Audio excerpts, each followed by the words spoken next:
Want to make a podcast? Spotify's got a platform that lets you make one super easily, then distribute it everywhere and even earn money, all in one place for free. It's called Spotify for Podcasters, and here's how it works. Spotify for Podcasters lets you record and edit podcasts right from your phone or computer, so no matter what your setup is like, you can start creating today. Then you can distribute your podcast to Spotify and everywhere else podcasts are heard. Video podcasts are also available on Spotify. With Spotify for Podcasters, you can even earn money in a variety of ways, including ads and podcast subscriptions. And best of all, it's totally free with no catch. Spotify for Podcasters has made our podcasting process so much easier and even has options like Q&As and polls so we can engage with listeners.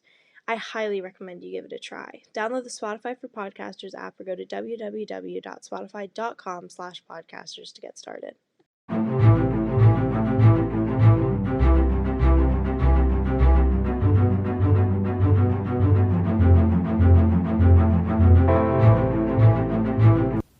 Hey listeners, welcome to episode 31 of TGIC Podcast and our first episode of the summer. Woo-hoo. I'm Jillian. And I'm Izzy. Today we'll be covering the infamous Madeleine McCann case. We have talked about doing this case since we started the podcast almost. Yeah. And we've just finally decided to cover it, I guess. I don't know, there's nothing stopping us anymore. We needed a big infamous case. Yeah, this summer we're trying to do some cases that are more, kind of more renowned, that are talked about a lot more. And this is one that you guys have requested a few times and that people have asked us about. So we were like, you know what, we're going to talk about it. Yeah. So, because it's also the first episode of summer, she disappeared on summer vacation, so it's also a little themed. It's darkly themed. Yeah. So let's get started. Madeleine Beth McCann was born on May 12th of 2003 in Leicester, England. Yeah, I think I should know how to say that. My brother's obsessed with English Premier League soccer, so I feel like I should know how to say things, but he would know how to say it, whatever. Leicester? Leicester sounds right. I think it's pronounced, okay. I'm sorry if that's not how that's pronounced. Yeah, sorry to those people who live in England. She lived with her parents, Kate and Jerry McCann, but it's Jerry with a G, that's why Izzy just laughed, yeah. Jerry McCann and her younger twin siblings, which it's gotta be so weird to be the older sibling of twins. That's really weird. My dad is a twin, and it's weird. Yeah, but can you imagine being the other sibling of twins? No, you would feel so excluded all the time. I feel a lot of twins I know always have that awkward older sibling. Or younger sibling. Yeah. Yeah. That was not included in being a twin. Which kind of is depressing. But I feel triplets are honestly weirder than that combo. We have 2 sets of triplets in our grade, I think. Oh, we do. I think. We do. Or we used to, at least. I don't know. I don't even know if those other ones go to our school anymore. Yeah, well, we did at one point. Yeah. Which is kind of weird. I feel that triplets are very rare. They're very rare, and also those triplets are I don't know. They all look so alike. It's weird. Yeah. Anyways. So she was 3 years old at the time of her disappearance in May of 2007. At the time of her disappearance, she was on vacation at a beach resort in Portugal with her family, along with a large group of family friends. So, all these people with, pretty young kids. I think Madeleine may have actually been the oldest out of all these kids. Yeah. They all traveled to Portugal from England on a little summer vacation. And also, there were, 7 adults in total. Mm-hmm. So, I don't know, how many kids that was, but probably kind of a lot. Kind of weird that there was 7, because that means that it wasn't all couples. Oh, yeah. I didn't think about it. The only reason I know it's 7 is because so when she went missing, they were eating at a Tapas restaurant, so they're referred to as the Tapas 7. Yeah. But it's kind of weird that there was 7. That means, one of them was, single. Yeah. Which does, not fit in. Yeah. Okay, I'm going to get into the timeline a little bit. This one isn't really brief. If anything, it's kind of long because it's just about, one night. Yeah, but I feel that's how it is with, very most specific cases. Missing people cases. They have, that one incident. Yeah. So, Thursday, May 3rd of 2007. That was my 2nd birthday. That's so weird. I turned 2 that day. I probably celebrated. Madeleine McCann was gone. I probably celebrated by watching Shrek 2. That was, my favorite movie. Shrek 2 is the best. It still is my favorite movie. You can fight us on that, but it's the best one. Yeah. And basically, the whole day was going super normally. I mean, it was, the penultimate day of their vacation. So they spent most of the day by the pool, and the kids went to the kids club that was at their resort for a few hours. Did you ever go to a kids club at a resort? I've never really been to a resort. Oh, okay. So I'm trying to think. I have like 2 experiences with this. Yeah, can you explain what it is? Because I don't really know what they are. So one time, when my brother and I were like 5 and 7 maybe, maybe 6 and 8, I don't really remember. We went to a resort in Mexico for like a week with our parents, and for one of the days, my parents were just kind of sick of us, I guess. They wanted to go to like the adult pool. Makes sense. The one where it's quiet and they don't let kids in. Yeah. So they dropped us off at kids club, and I mean, it was fine. I was kind of like the oldest out of all the kids there, and that's always like a weird situation. Yeah. But it was fun. I mean, we got food, and like they played like Karate Kid, like the remake one. That's fun. Yeah, so we just kind of stopped there and, watched Karate Kid, and they gave us food. And, I mean, it was a fine time, but there's, like, all these, like, random kids from, like, and especially in Mexico, there's, like, a whole bunch of, like, international people. Like, a lot of people just travel to Mexico from different countries. Yeah. So it was kind of, like, a weird, interesting vibe, and I was only there for, like, 2 hours, but yeah, it was interesting. And then my other experience with it is, like, a few years later, we went with another family again to Mexico, and I got, like, sick one day, so I didn't do anything. I, like, stayed in the room all day and just didn't do shit. But, like, all the 3 other kids, including my brother, went to kids club because the parents, God! They didn't want to, like, have to, like, deal with the sick one. And then also, like, the other kids, so they sent them, but then they all got bullied. What? For wearing glasses. I'm, like, okay, and the funny part is I'm the only one that doesn't wear glasses out of all of them. Well, I do now. But, like, I didn't before. Then. And they all got bullied for wearing glasses. And they said it was, like, the shittiest experience ever. Oh, my God. Yeah. So that's my experience with Kids Club. Yeah, but it's basically, like, just where adults dump their children to get taken care of. My parents would only ever drop me there for, like, one day of a vacation. Yeah. And at around 7 p.m., like, the kids had gone, like, all of the parents had brought their kids home. And they were starting to, like, settle them into, like, go to bed. Because it was 7 p.m. These kids were tiny. So they, like, were put into their PJs and put to sleep. Madeline specifically was wearing a short sleeve pink and white pajama set with Eeyore on them. And she also had a little blanket and stuffed animal, which was a cat, by the way. My stuffed animal's a cat. Which she slept with. Same with mine! Izzy and I still sleep with stuffed animals. Judge if you want. Don't judge if you want. Hot girls sleep with stuffed animals. And I stand by that. But yeah, so she had, like, a little stuffed animal, and I just, like, that's so sad. That's so sad for some reason, for, like, no reason whatsoever. I don't know. Because the stuffed animal was probably left behind when she disappeared. That just made me really sad. And at least it wasn't a pet. A pet would have made me, like, cry. Yeah, it would have made it so much worse. That's always so sad when people go missing and their, like, pets are found. That happened with, like, Johnny Gosh, remember? Yeah. He took the dog with him, and the dog wandered her way back home. Oh my god, okay, let me just stop talking about this. Okay, so by 9:30, the parents, the Tapas 7, were going to eat at the Ocean Club's Ocean Air Tapas restaurant. And you might think 9:30 p.m., that's kind of late. But in, like, Spain and, like, Portugal and that area, they tend to eat really late. So that's when their, like, reservation was.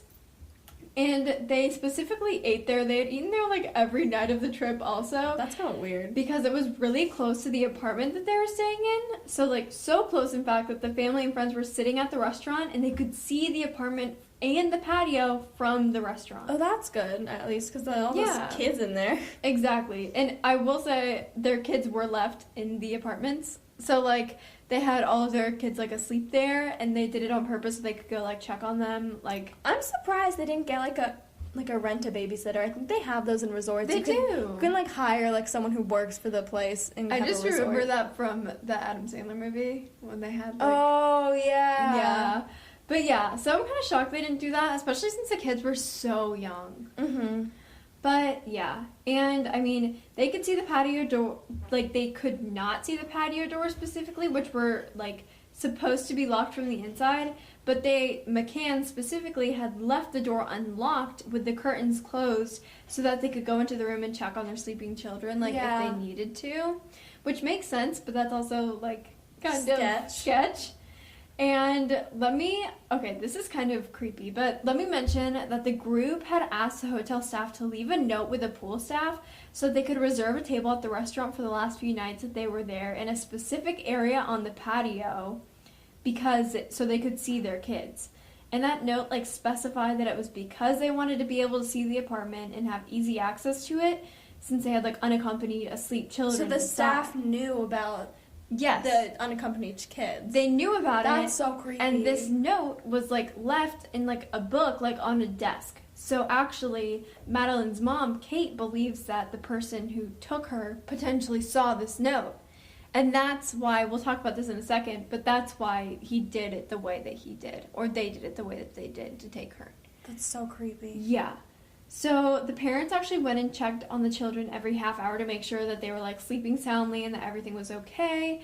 And by the second check-in, Madeleine's dad had realized that the door that he had previously left, like, cracked was now fully open. Like, to the point where it looked like someone had, like, opened it so violently that it, like, slammed against the wall. Oh, my God. And, that was kind of weird, but he was like, it's fine.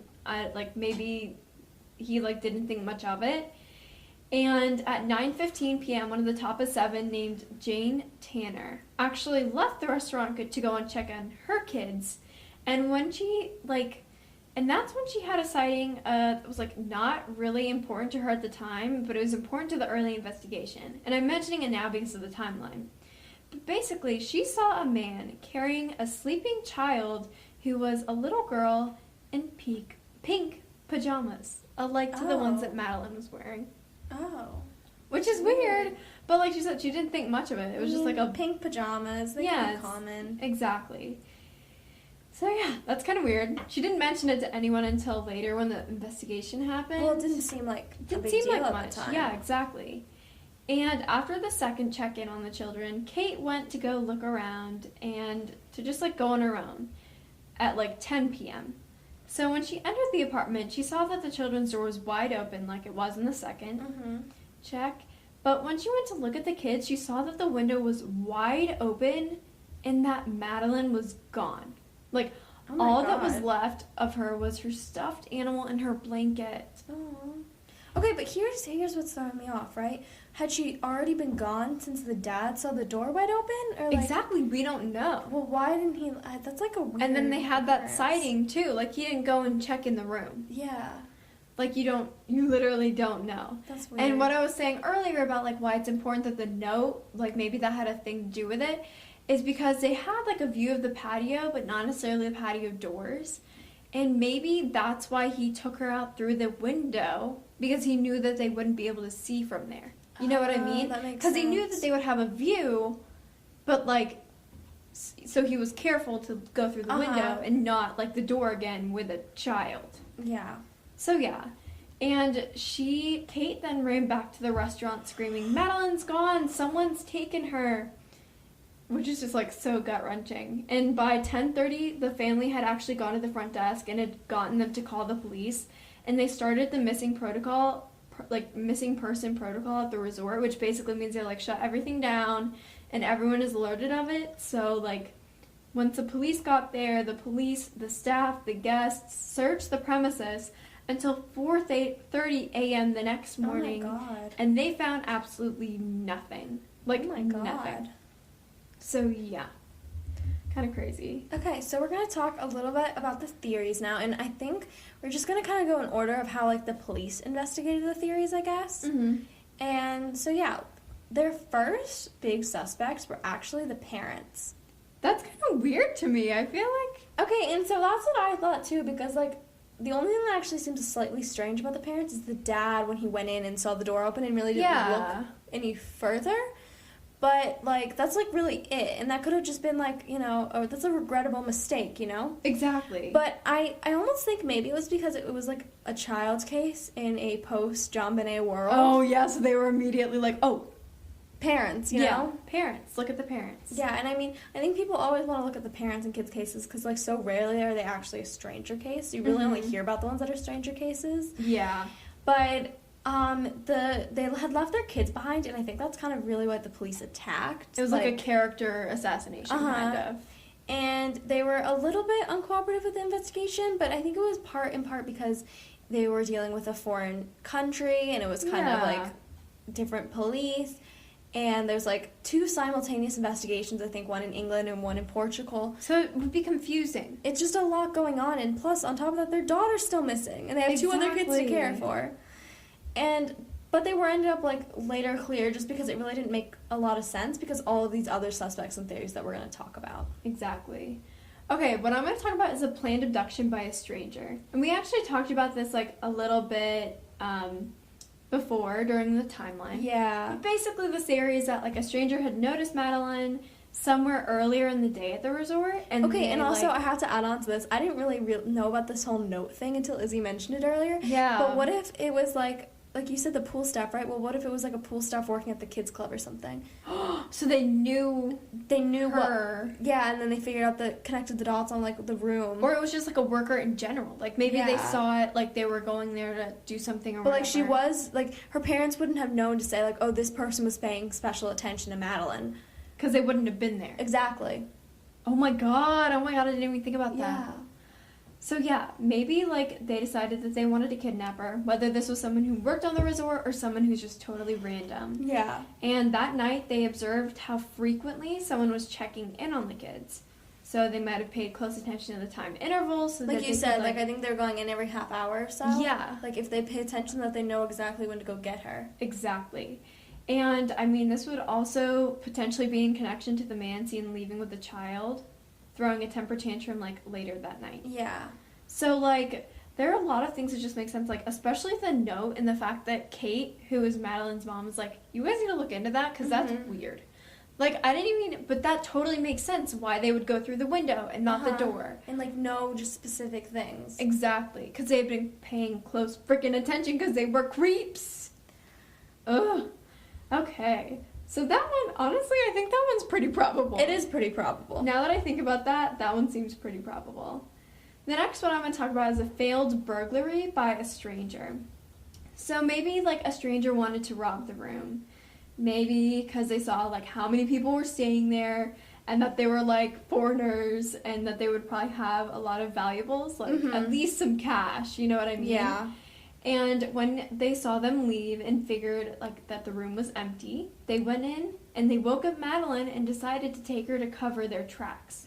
Yeah, so, like, maybe, like, her little siblings were still asleep, but, like, maybe this guy broke in and, like, woke up the kid and he's like, oh, fuck, what do I do? Yeah, what do I do? And took her. Yeah, and I actually don't know. Do you know if anything from the room was taken? I don't think so, actually. That's why I think it's unlikely. Yeah, but, it seems you know, unlikely. It seems like a nice theory, but, like, I don't think anything was really taken. We gotta mention it because it's a potential. Yeah, the only thing that was taken like, was Madeleine. Exactly. And you don't see any times, like, any showings of, like, struggle. Yeah. So, I think that one's a little bit not likely. Yeah. Okay, so our next theory is the she wandered off theory. Ooh. So I actually was thinking a little bit more onto this one. So the theory is Madeleine got up in the middle of the night. There were no adults in the room. Well, not really the middle of the night, but, you know, like, late. It was the middle of the night for her. Yeah. There were no adults in the room, so she left to go find her parents, and she just wandered off into the resort, and someone could have taken her from there, which also would change, like, the whole timeline and crime scene, which could mess up the whole investigation. Yeah. And it made me think. You had mentioned how the dad had seen the door was wide open, right? Yeah. What if Madeleine left through that door on her own, and that's why it was wide open, and because the kids don't think to close doors behind them. No, they don't. Yeah, so she walks out on her own, right? Leaves the door open. Maybe someone literally came in there later to, like, rob the place and came through the window because it was some member of the staff who saw the note. But then when they got in there, they realized there really wasn't much worth taking. So there's, like, what if there's 2 simultaneous, like, things happening here? So Madeleine leaves on her own, and then, like, also this staff person comes in to, like, steal stuff from them. And then he comes through the window, she leaves through the door. Totally different things. Oh my god. And they just, like, totally, like, miss each other. Yeah, exactly. So basically at, like, 9... I don't know, whatever time the dad came in, I'm not quite sure, I don't remember the time, but whatever time he came in, he'd probably just missed Madeleine. She went off into the resort. Maybe someone took her from there. That changed the whole crime. But then, at some point between when the dad leaves and the mom comes, the window is opened because the staff comes to steal something, but then they realize that there's nothing really even in there. So it's, like, 3 crimes in one, basically. Basically, yeah. But then also, like, if you think about it, like, the patio door, could they see the patio door from the restaurant? From what I've seen in, like, my research, they could, like, kind of see it. Because they could that's more see the patio and not really the patio Because door. what I was thinking was, she's tiny, right? She's a little 3-year-old. So they couldn't see her. They really probably couldn't see her if they only had a partial view of it. Oh my god. So, like, I just really thought on this, and, like, everyone thinks she was just abducted by a stranger, but honestly... What if she wandered off? I mean, when I was, like, 3, I was curious. Yeah, and it's possible she was actually abducted by a stranger, like, somewhere in the resort. Yeah. But that also opens up the whole crime scene. Exactly. It's a lot more probable. Makes it more messy. It's a lot more probable that she was walking around the resort, like, when it was dark outside, and someone snatched her from there, then someone broke into her room, took her, and not her siblings. And she was honestly probably, like, looking around for her parents. Exactly. You know what I mean? Like when she I was didn't know little, where to go. No, she didn't. Like, the most vivid memory I have of my childhood is my mom going to, like, a farmer's market, and I literally knew that she was there. She, like, left me in the car because it was, like, raining or something, and I was, like, 3, and I freaked out, and I was like, I don't know where my mom is, and I literally got some random-ass lady to go with me to go find my mom. Oh my god. No, literally, but, like, that's totally, I feel like that's totally probable. And I Yeah. never thought about that. I think it's probable. Okay, so this other little theory is this whole connection to these sexual assaults that were occurring at different resorts, like in Portugal. So there was a short investigation done into a group of these sexual assaults in the area, and they were all between 2004 and 2010. And some of them even occurred, like, specifically in that city that they were staying in and at that resort that they were staying at. Okay. However, all the girls were white and blonde and in between the ages of 7 and 10, which would make Madeleine, like, a lot younger, but, like, also she was white and blonde. Yeah. The man would break into their rooms and, like, in their vacation homes and assault them. But I really do think this theory is unlikely just because he never took his victims. Yeah. And Madeleine was clearly taken, that's the whole crime. Exactly. And Madeleine was also just much younger, like I just said. It doesn't make sense for the MO, I feel like. Yeah. You know what I mean? It doesn't match. It doesn't match other than the fact that she was, like, white and blonde. Uh-huh. And then also I feel like usually in, like, rapists, I feel like their crimes, like, accelerate, right? They get worse and worse. Sometimes. But this is kind of reverse. Yeah. If that is the case. But, like, yeah, you're right. It doesn't seem that. It just, he never took his victims, whoever this guy is. Yeah. Okay. I'm going to talk about a little bit about Operation Grange? I don't really know. It's like more of an investigation kind of thing than a theory. But basically, a Scotland Yard launched investigation with 29 detectives and even more civilians involved. And basically, this investigation looked into various European suspects, but ultimately led to, like, a ton of dead ends, a lot of wasted resources, Yeah. and, like, more confusion. And I mean, like, the guy could look sus, but you couldn't really prove much from this. Like, maybe you could be like, oh, this, like, sex offender was in the area at the time, Yeah. but you can't prove anything. So, this overall, I just feel like it was kind of a waste of resources. Yeah.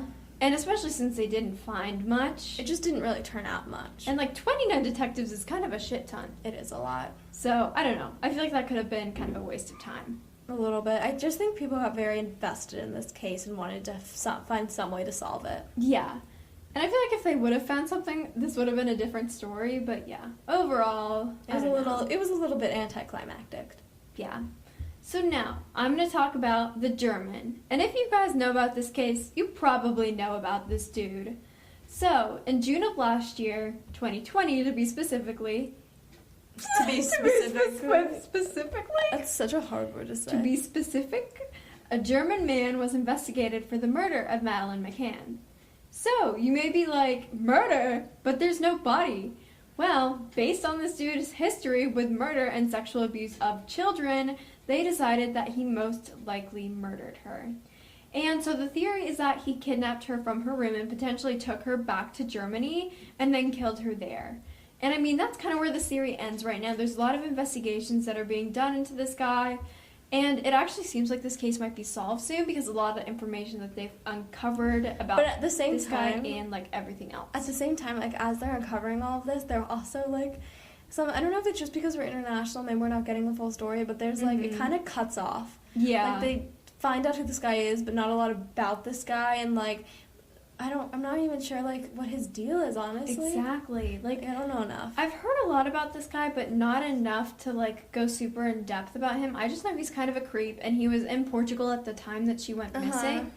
And we've seen this with so many other cases where guys are so, or like people in general are so like batshit crazy that they'll say that they did something even if they didn't do it. And I actually don't think he confessed. I think that this is probably the guy, and this case will probably be solved soon. Mm-hmm. I just think that they have to do a lot more investigation into the thing before they make any final conclusions. Yeah, and so, maybe we'll do a bonus episode once this is solved about this guy and go super in depth.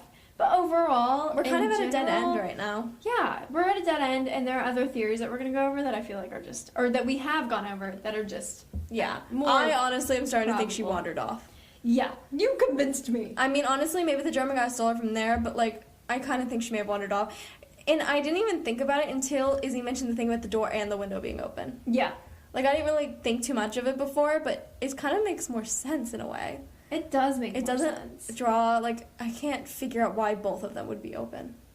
It just, I mean, like, because usually... Plus, kids don't close the door behind them. I don't know why. That's such, like, a key factor for me. That is such a kid's thing. Like, if there was a trained, like, someone who was abducting a child, they would be smart enough to leave the door closed like it was before. Especially if they knew that the parents would be going and checking 30 minutes later. Like or 15 minutes later. Like, it doesn't make a lot of sense that they leave it open. That's so obvious. But kids don't close the door. They don't. Like, they don't have that much forward thinking. They wouldn't be like, oh, I need to close the door for my twin sister. No, like, she wouldn't. She would have just walked out. And just been like, oh, gotta go find my parents. Like, it's like one train of thought at a time. Oh, yeah. So that's why I've, like, convinced myself. Just because that door thing. It's a little weird. Yeah. Okay, and now I'm going to talk about one last little thing that I didn't really know where else to mention it, but I also thought it was weird. It's really because weird. I found, like, a random-ass article on it. So this case also just gained some popularity last summer when a 14-year-old girl on TikTok claimed to be Madeleine McCann. What? So she, like, went on TikTok and basically was like, oh, all my friends said I looked like her. But then she would, like, have, like, pictures of Madeleine McCann, like, from when she was younger. She'd be like, this is me as a baby. No, and she just straight up, like, claimed to be her. Like, so I don't really know what this is, but, like, she's bad news. That seems like some sort of a crime. That has to be some sort of a crime. It should be a crime. I don't think it is, but it should be. It's, like, cyber harassment. That's horrible. Yeah, guys, word to the wise, don't pretend to be missing victims. No, that's horrible for the family. It's horrible for the media, and it just makes you look like a dickhead. Yeah, I mean, what the fuck? Like, don't do that. No. Oh my god, yeah. Yeah, so really, don't do that, but also really weird. Like, who does that? Like, imagine being like, let me just make a TikTok and I'll totally go viral pretending to be Madeleine McCann. And the worst part is, I'm not, like, quite sure on this, but I'm pretty sure she was American. It wasn't even like she lived in Europe, which is, like, seems to be where she this was American? Like, yeah, like, I think so. Don't quote me on that. But, like, the whole Madeleine McCann case basically stayed in the confines of Europe. Like, it kind of went all over Europe, but it did stay there. Like, I think this bitch was American. Oh my fucking god. And she was just like, yeah, I was taken here. I was kidnapped. Like, shut up. Oh my god. No, you weren't. Oh my god. So, yeah, this was the disappearance and maybe murder of Madeleine McCann. Tune in on June 24th when we will be covering the Slenderman murder attempt, which is totally different than what we normally do. And, you know, if you can't wait 2 weeks for more TGIC, subscribe to our Patreon, where we will be uploading new mini episodes on our off weeks and even sometimes on extra episodes if you subscribe to our top tier. Don't forget to follow us on Instagram and TikTok, which is at tgic.podcast. Bye!